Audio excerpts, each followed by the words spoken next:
May the words of my mouth and the meditation of our hearts be acceptable in your sight, Lord, in your sight, O Lord, our strength and our Redeemer. Amen.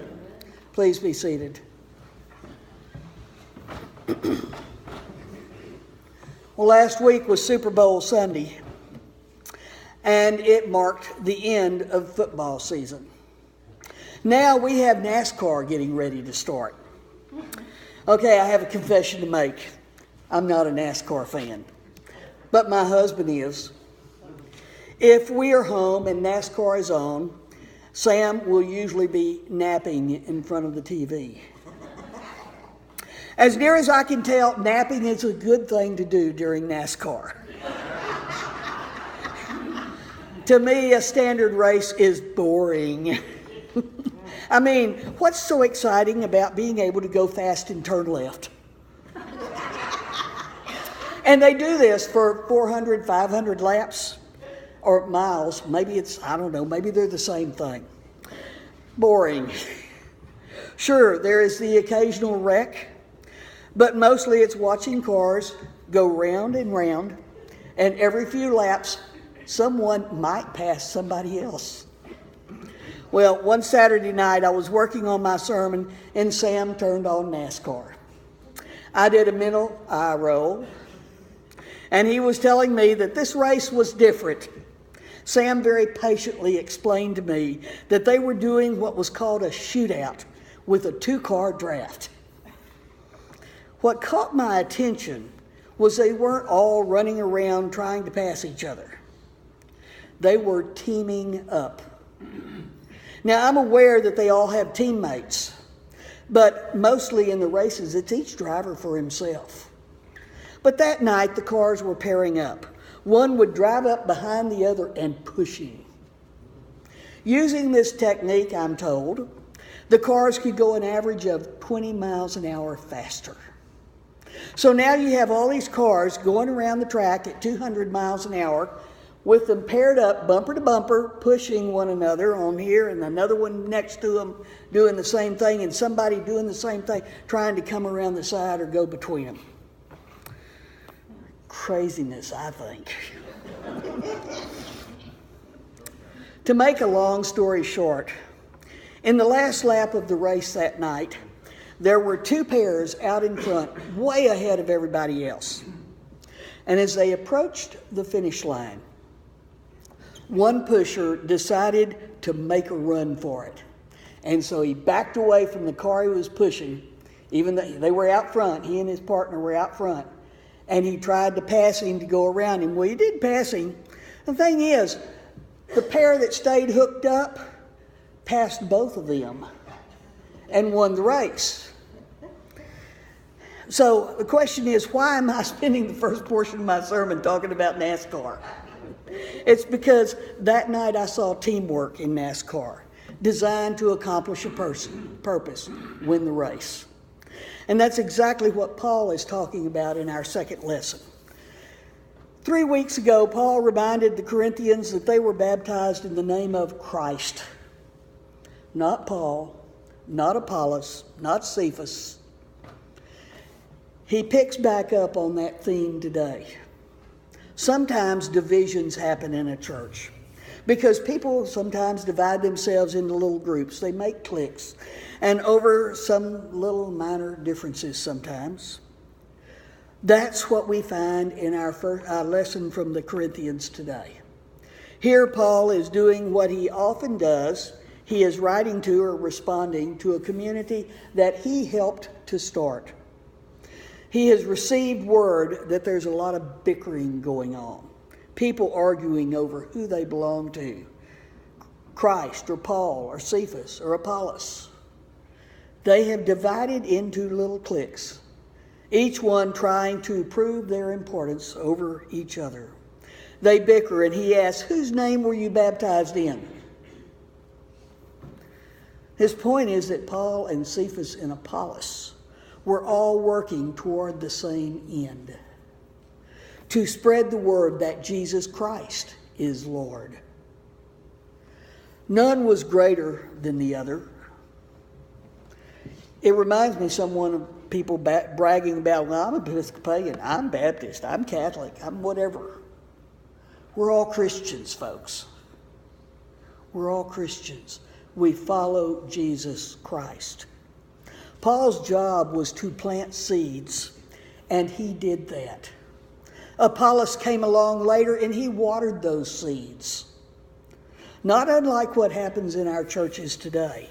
Each person stayed to do their job, and then they turned it over to someone else to continue the work so that they could go on to the next town and tell them about Jesus. You might remember the story that I wrote in the Outpost this month about a young rabbi. I like that in several places our prayer book says, the people may stand or kneel.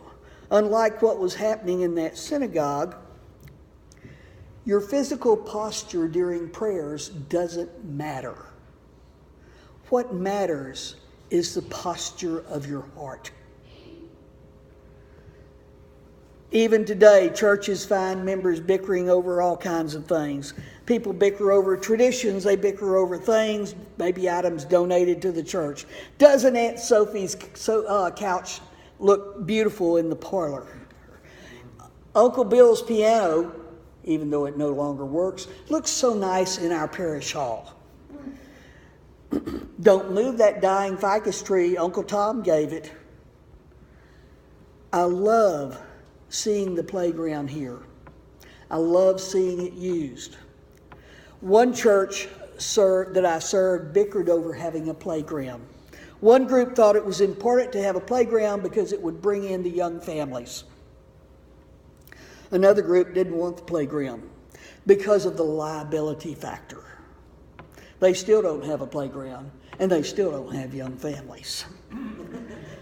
Churches bicker over rules, they bicker over ideas, all kinds of things, like the new rolling cart with the decorative cutting block top.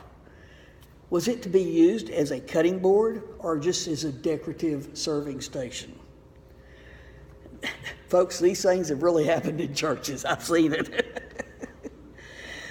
Our bickering comes from a human need to have others conform to our way of thinking. Jesus calls us to a higher ideal, that of unity, where we can agree on principles without having to conform to minutiae.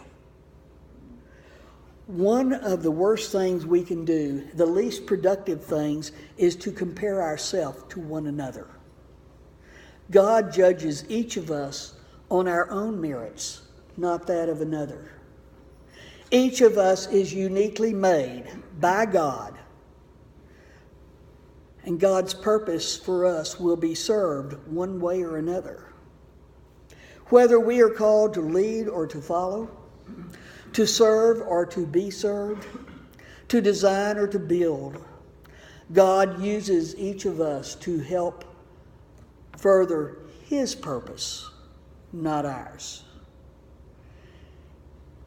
Yes, it may not necessarily seem fair that there are different standards for different people, but God has a purpose for it all. Paul tells the Corinthians, I planted, Apollos watered, but God gave the growth. So the one who plants and the one who waters has a common purpose, for we are all God's servants working together. We should hear the same message in that. We are invited to be in communion with one another, working for a common purpose, not doing the exact same thing, but supporting each other on the way.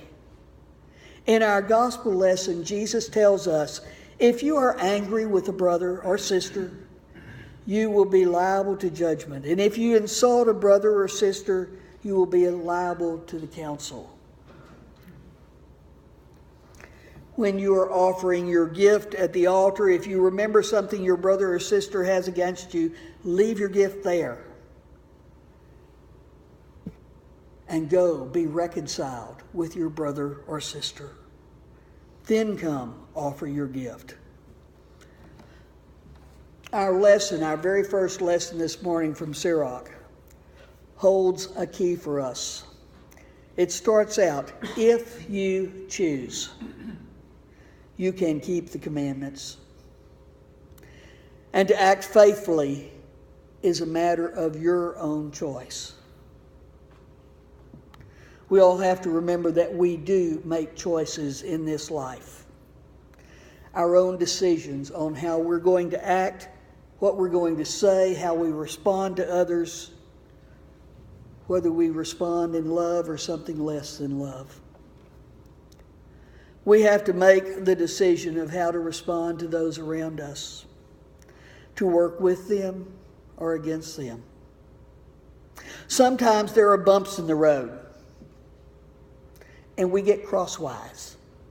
That's when you leave that gift at the altar and go be reconciled. If we can get past any differences and we can all work together, then we will be spreading the gospel of Christ.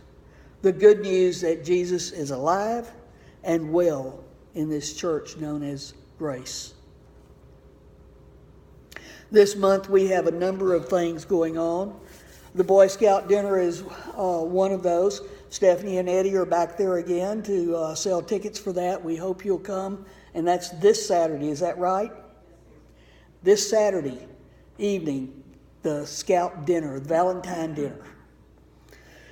We also have a garage sale and a Shrove Tuesday pancake supper. And I hope that everyone will not only support the Scouts by being here for their dinner, but will also be able to sign up to help work for the garage sale and the pancake supper. There will be sign-up sheets for both. Now, I want to take this idea just a little further, though. During his sermon at the opening Eucharist on Thursday at Diocesan Council, Bishop Doyle, preaching on the parable of the Good Samaritan, told us that we are to look for Jesus in that person who has been beaten and left at the side of the road to die. On Friday, in her plenary address, Francine Young said that her church had once noticed Jesus missing out of the creche the day after Christmas.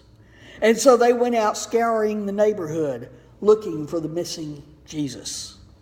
She encourages us to go out into our neighborhood and look for Jesus. She called it looking for Jesus in the hood. All during Diocesan Council, we were told that our mission is to seek the lost, the broken, and those in need of God's love and care. We have people at Grace Church who are reaching out in various ways. We have several who work with Meals on Wheels, taking lunches to those who can't do for themselves. We also have several who work with the Gathering Place. If you haven't heard of that, it is a ministry to Alzheimer's patients and their caregivers. We can demonstrate our Christianity by working in one of these ministries, or maybe there are other ways that we can find to serve.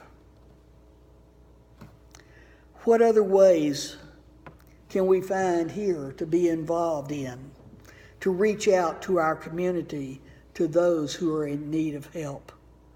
We are called to seek out those who are not a part of us, but who need our help. Grace Church can be a light to this neighborhood as they see us working together, loving each other, and caring for those around us. Where is Christ calling you to serve?